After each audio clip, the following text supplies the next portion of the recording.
manje bayakhala ngisho ukhala ubenzana abantu benkosi. Ngikubingelela icala sisi wami yezwa. Ngiyakubingelela egameni likaJesu.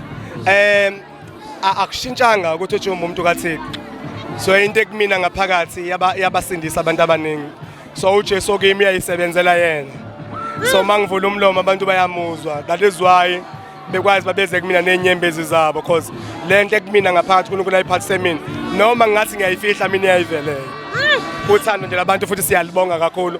Ungathi uNkulunkulu angabasikelela njalo abantu abasithandayo. All right, but wami ngifuna ukuthi nje congratulations kakhulu. Angaze ngiyibona into nje. You've got 5 awards now. Ngifuna ukwazi ukuthi siyama la noma siyaqhubeka ngama awards. Simane siqokelelile nje. Okay, awama crown awu5. Bese kuthi ikhona nesama namanye ke webhola maningi ama award enginawo. uNkulunkulu uyangibusisa. I-album inama song of the year. So kusho ukuthi njeke u4 ama album nama song of the year awu4. Ngiyamthemba uNkulunkulu ukuthi uyophinda asisize, aphinda sipho kunye futhi asihlomulise noma sengasayiwona ama award kodwa kuningi esemthemba uNkulunkulu usezasinikeza kona. All right, but wami ngifuna ukubuza nje i-relationship yakho nama fans wakho injani ngoba ngiyabona ukuthi awuperform bese uphuma uhambe kodwa abantu nje bayakujaha nawe uyama futhi uba naso isikhathi sokukhuluma nabo. Ngumuntu wabantu mfethu. Ngumuntu wabantu ngikhuliswe ngokuthi nje abantu bayahlonishwa uyabalinda abantu bezwe ukuthi yini abafisa ukuyidlulisa kuwena. So ngiyambonga kakhulu uNkulunkulu ukuthi noma uNkulunkulu enginceda ngiba nezinto ngiba ovelele kodwa isimilo asikakashintshi. That's nice. That's nice. U2024 manje kungakanani singakulindela ku? KaCulu uyabhubhisa. Kulonyaka kuyobe kumnandi kakhulu. Ama fans wami kwathembisa likhulu ngoba ngizowanikeza umculo othokuhlukahluka. Mawubona uJumbo ese stage ecula uye aze ehlukahlukanise ingoma. So ngizokhiphela ialbum enakho konke engicela ukuthi abantu bayithokozele izophuma lapha ko-April June lapho kodwa. Ubuhlungu bongakhuluma noNkulunkulu umncengo uthini abantwana sebedlule ezinhlungwini eziningi kakhulu. Ngathi nje uNkulunkulu iphendule imithandazo yabo njengamanje.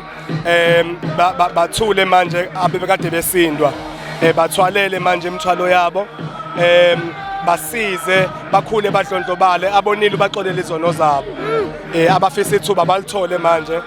Akwanda kukhanye kuwo wonke umuntu special nje intsha. uNkulunkulu akayibusise ithola imisebenzi yakhe ama families amasha ikhule nenhlonipho kube mnandi nje ezweni singajabula kakhulu.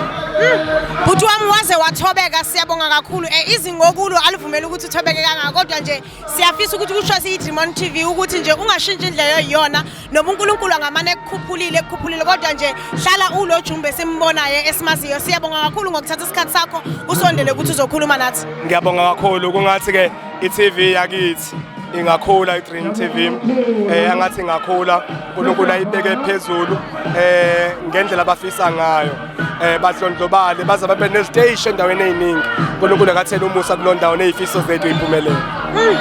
Siyabonga kakhulu uJumbo siyabonga kakhulu ube nosuku oluhle uhambe kahle. All right. Bese lapha ke babukela bahle beDream TV. Now the time is 6 o'clock in the morning. So ke sina esicingile kokubana bawufuna ukuva namhlanje sikuphathelile. So ke sizophinde sibonane ngonyaka ozayo. So make sure that you don't miss this type of event ngoba nje ubonile into yokubana bezi happen. Mina ke igama lami ngi uAmlundi ngowakwambabala. Lena yiDream TV. Ngicela usenzele ifavor ke torho ungalibali to subscribe to our YouTube channel and also follow us ku Facebook wethu and also manusijongile nje because sizomana thina sikuphathelile yonke lento odinga ukuyiva. Usale kahle.